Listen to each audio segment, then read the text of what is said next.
Hey everyone, welcome back. Thank you for tuning in. Today we're looking into something pretty awesome from Honda, the new 2024 Honda Prologue. This isn't just another EV, it's Honda's next step into the electric world, and it's actually really good, and the battery is a properly sized battery, so you'll definitely want to hear about all the details about it. 85 kilowatt hour battery, and I think that's perfect. I love it. I like that it's not a 50 or a 60 kilowatt hour battery, and they went for 85. So it's really good for long trips, and especially if you live in the UK, you should be able to do, the whole of the UK really effortlessly. So kind of like the MG4. People are doing really long trips, 210, 20, 30, 40 miles, and easily doing that in the UK, even in winter. So before we get into the details, thank you for joining me. I'm Ben Alexander, and I make these EV news videos every day. And I'm here in Brisbane, and as we start approaching summer, it's getting a lot warmer. And this past week or two, it's been touching 27, 28, 29 on certain times of certain days.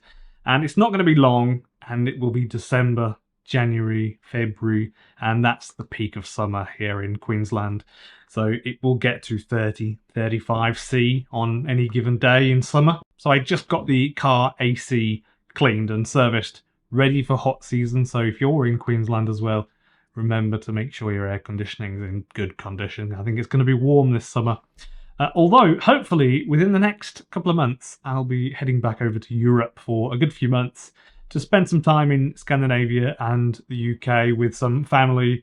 So if anybody wants me to come over there and visit so we can go ice driving in Norway or Sweden or anywhere really, I'll be very happy to do that. Also, I just wanted to take the opportunity to let you know about a really cool channel, really awesome channel that I stumbled on. And I just thought I'll just spread the word for this chap called Mark who runs it, because it's brilliant.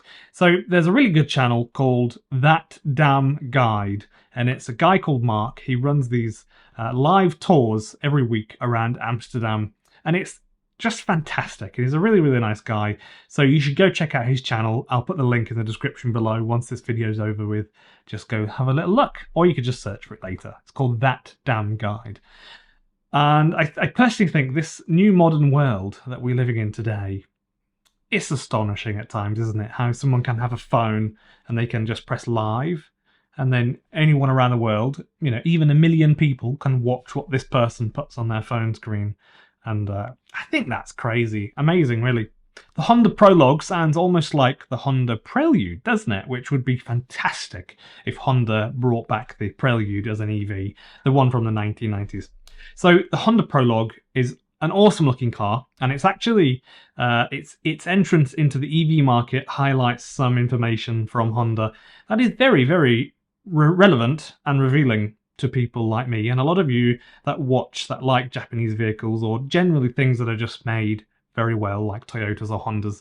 Last year, Tesla sold 1.2 million vehicles, and BYD sold about 900,000. And I think Toyota sold something like 24,000. I can't remember the exact number. So Honda sold some other tiny amount of EVs, almost none really. However, as I sometimes say, and I don't know if it goes unnoticed, but things are actually changing really fast. So BYD are hoping to more than triple their sales this year, which they're not on target for, but almost. And I recently mentioned that Toyota say they're aiming for 3.5 million EV sales, fully EV sales, by 2030, so in the next 7 years. But Honda recently just said that they are aiming for 2 million EV sales by 2030, and, importantly, 30 more new fully EV models to be released from Honda by 2030, which is awesome. So there was a huge standstill, it seems, from Toyota and Honda when the world started turning to electric, and people like me have been waiting patiently for Toyota and Honda to start making EVs. I think that time is pretty much now. The main issue for me with the Honda E, was the range just being a bit too minimal. I think it was just at the bottom end of what I would say is useful for a lot of people.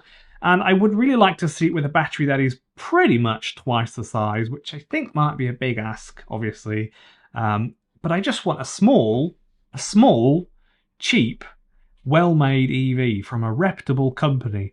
And one day that will come, I'm sure of it. But I won't mention the BYD Seagull again. So the Prologue starts at about 45,000 US dollars, and the battery is an 85 kilowatt hour battery with a realistic range of about 300 miles if you drive steady, and very steady as well. That's 300 miles EPA rated. And an interesting thing to note is one of my last cars was the Honda Jazz with a small 1.3 litre petrol engine, and that would do about 300 miles until the fuel light came on, and then you'd put more petrol in it. So basically 300 miles on a charge is kind of like a tank of petrol for a small hatchback. Almost, isn't it? So it's not exactly the same, of course, because it only takes 5 minutes to stop and fill up a car with petrol. It takes a bit longer to charge a car, obviously, but it won't be long until you can't buy a petrol car. So I think that's kind of irrelevant, isn't it, at this point? It's old technology, pistons, valves, cranks, conrods, kind of old-fashioned stuff, isn't it? 100-year-old Victorian technology. So the specs for the Prologue have yet to be confirmed, all the details and stuff, but we know a bit about it and we can guess some stuff. So we don't know about the actual motor setup on offer, like the power and stuff like that, but it has a proper sized battery and it's a Honda and it's not crazy money. So in my book, I think that's a good thing. It's built on GM's Ultium platform, the same as the Chevy Blazer EV, so it's a shared platform, not just the Honda. But the platform really is just the motors and the battery and the drivetrain, essentially. So it will still actually be Honda, like a Honda body with Honda switches and the Honda build quality that you would come to expect from Honda. The Chevy Blazer can actually be had in front-wheel drive, rear-wheel drive, or all-wheel drive. So more than likely, Honda will be something similar to that. So one of the most awesome things about EVs these days is the rear-mounted motor that really transforms how they feel. Even the little Honda E is a rear-wheeled drive car, which I think is awesome. It's just got too small of a range, I think, for me personally. You will be able to charge with 11 kilowatts at home, which is fairly standard these days, I think. I think that's what my brother's Volvo is. I think that charges at 11 at home. And then you can pay 500 US dollars to Honda and they'll come to your house and fit you quite a fast charger that can do 11 kilowatts at your house. Maybe there's an issue, depends on the wiring on your house, obviously. The Honda Prologue should qualify for the new federal tax credit of $7,500 US dollars, which people are also expecting Tesla to be aiming for with the new Tesla Model 2, which isn't going to be called the Model 2, but we just don't know what else to call it. So everyone's just calling it Model 2. But everyone's thinking new federal tax credit. Tesla will, of course, be trying to shove out this Model 2 quickly so that this $25,000 or $30,000 car might actually, you could buy it with a $7,500, cash bonus from the government, which is the big thing, isn't it? So we can see that Toyota and Honda are now coming online, and you can now go and buy things like a Fiat or all these different types of EVs from different companies. We're absolutely, I think, at this point, in the middle of the transition to electric mobility rather than fossil fueled mobility. And as a person that often rides a bike to go to the shops and whatnot, I'm excited for when the roads just don't stink as much. Because even really nice, modern, clean petrols, when they drive by, they stink. They really do stink. It's expected that there will be a fast variant of some sort. I'm going to guess at 400 horsepower, but I just don't think it will sell that well. The type of people that buy Hondas or Toyotas, I think, tend to be people like me, conscious consumers, people that want to buy things that will last a long time, not generally because they're fast. That being said, Toyota and Honda do sell, like I said, the petrol turbo engine hot hatches, but I just think they will steer away from that in the future, somewhat, I think. So I think that the sporting prowess in the future, in this new EV era, will probably be more of an appearance type thing. Things like sporty seats or sporty wheels or stiffer suspension, that sort of thing. because most cars, I think, in 30 years will just be quite nippy or fast. So I don't think there'll be that contrast that there is now between an ordinary car and then a more sporty car. I think generally they're all going to be just nippy.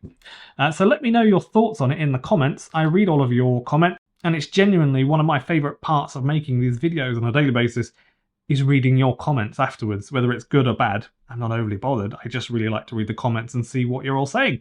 So please feel free to chuck your comments below. I was thinking to do some monthly giveaways, and I just wondered if anybody has any ideas on what sort of things I could give away, just as a way to give back, because I know people are giving you're giving your time, you're watching my stuff, I get paid from the adverts, but I also just kind of want to connect a little bit, and I thought it'd be nice to get some stuff to give away just once a month.